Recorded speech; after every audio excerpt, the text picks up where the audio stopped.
എന്തേച്ചി ഇതുവരെ ഉറങ്ങിയില്ലേ? അത് ഞാൻ നീ ഉറങ്ങില്ലേ? ഇല്ല. നന്ദേട്ട എവിടെ? നന്ദു കിടന്നു. എനിക്കറിയാം ചേച്ചി ഉറങ്ങാതെ ഓരോന്ന് ആലോചിച്ച് വിഷമിച്ചിരിക്കാവൂന്ന്. നന്ദേട്ട സുഖമായിട്ട് ഉറങ്ങുമായിരിക്കും അല്ലേ? നീ എന്തിനാ വിളിച്ചേ? ആരാ അവള്? എവിടെയാ അവള് താമസിക്കുന്നേ? ആര്? ആ ഇസബല്ല. ചേച്ചി പറ, ഞാൻ അങ്ങോട്ട് പോവാം. അവളോട് ഞാൻ ചോദിക്കാം. എടി, സോഷ്യൽ മീഡിയയിൽ അങ്ങനെയൊക്കെ പലതും വരും, അതങ്ങ് വിട്ടേക്ക്. സോഷ്യൽ മീഡിയയിൽ വരുന്ന എല്ലാം സത്യമായിരിക്കില്ല എന്ന് എനിക്കും അറിയാം. പക്ഷെ ചേച്ചി അവളെ സൂക്ഷിക്കണം. ചേച്ചി അവള് ഞങ്ങളുടെ കൂടെ പഠിച്ചതാ. ഞങ്ങളെല്ലാരുമായിട്ടും നല്ല ഫ്രണ്ട്ഷിപ്പാ. ഒക്കെ ശരിയാ, പക്ഷെ ചേച്ചി ഒരു MLA. ഓരോ വാർത്തകളും ചേച്ചി എങ്ങനെയാ ബാധിക്കുന്നെന്ന് അറിയില്ലേ? സ്വന്തം ജീവിതം വല്ലവനും കുത്തിന് പിടിക്കാൻ ഇട്ടുകൊടുത്തിട്ട് രാത്രി ഓർക്കമില്ലാതെ ഭർത്തൃ വീട്ടിൽ അങ്ങോട്ടും ഇങ്ങോട്ടും നടന്നിട്ട് ഒരു കാര്യമില്ല. നിലപാട് വേണം. അതിപ്പോ അച്ഛനമ്മമാരോടാണെങ്കിലും ഭർത്താവിനോടാണെങ്കിലും. നീ ഫോൺ വെച്ചേ. ക്ലാസ് എടുക്കാനാണോ നീ ഇപ്പൊ ഇങ്ങോട്ട് വിളിച്ചത്? പിന്നെ ക്ലാസ് എടുക്കാൻ പറ്റിയ സമയമാണല്ലോ ഇത്. ഇവിടെ അച്ഛനും അമ്മയൊക്കെ ആകെ വിഷമിച്ചിരിക്കുക.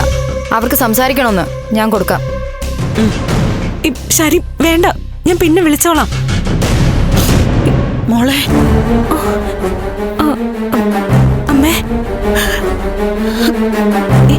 എന്താ കിടന്നില്ലേ? ഞാൻ വിചാരിച്ചു ഉറങ്ങിയിട്ടുണ്ടാവുമെന്ന്. എങ്ങനെ ഉറങ്ങാനാ മോളെ? ഓരോന്ന് കേൾക്കുമ്പോ നെഞ്ചു പൊട്ടുക. ഈശ്വര, നന്ദനും ചേർത്ത് ഇങ്ങനെയൊക്കെയുള്ള വാർത്തകൾ വരുമെന്ന് സ്വപ്നത്തിൽ പോലും കരുതിയില്ല. അമ്മേ, ആൾക്കാർ ഓരോന്ന് പറഞ്ഞുണ്ടാക്കുന്നതാ.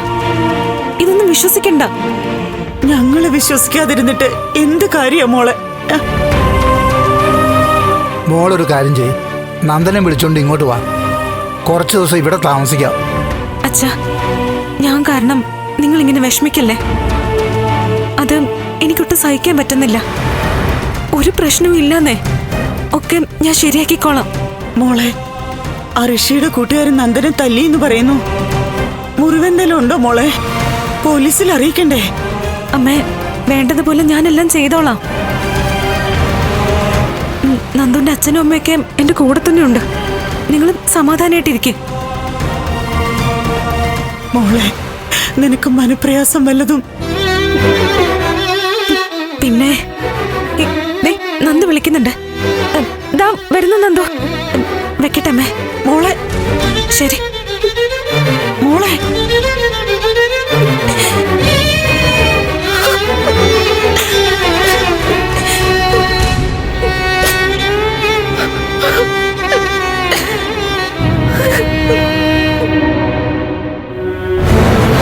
ചേച്ചി നല്ല വിഷമിച്ചിട്ടാ. ചടങ്ങിന് വേണ്ടി ഒന്ന് സംസാരിച്ചു. നമ്മളെ ആരെയും വിഷമിപ്പിക്കാതിരിക്കാൻ വേണ്ടി എല്ലാം ഓക്കെ ആണെന്നങ്ങ് അഭിനയിച്ചു. പാവം ചേച്ചി. ആ ഇസബല്ലയുടെ വീട് കണ്ടുപിടിച്ച് അങ്ങോട്ടേക്ക് പോയാലോന്ന് ഞാൻ ആലോചിക്കുന്നേ. പോകുന്നെങ്കിൽ ചന്ദ്രോത്തേക്കാ പോകണ്ടേ. ചെന്ന് നന്ദേട്ടനെ കാണണം. നന്ദേട്ടൻ പറയട്ടെ എന്തൊക്കെയാ നടക്കുന്നതെന്ന്. നന്ദൻ ഒരുപാട് മാറിപ്പോയി.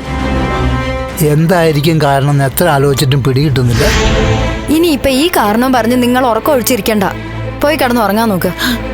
ഒന്നുമില്ലെങ്കിലും ഒരു MLA അല്ലേ, കുറച്ച് ധൈര്യം കൊടുത്ത് ഞാൻ ചേച്ചിയെ ഓക്കെ ആക്കിക്കോളാം. എന്തായാലും അധികം കഴിയുന്നതിന് മുന്നേ സത്യങ്ങളൊക്കെ പുറത്തു വരും.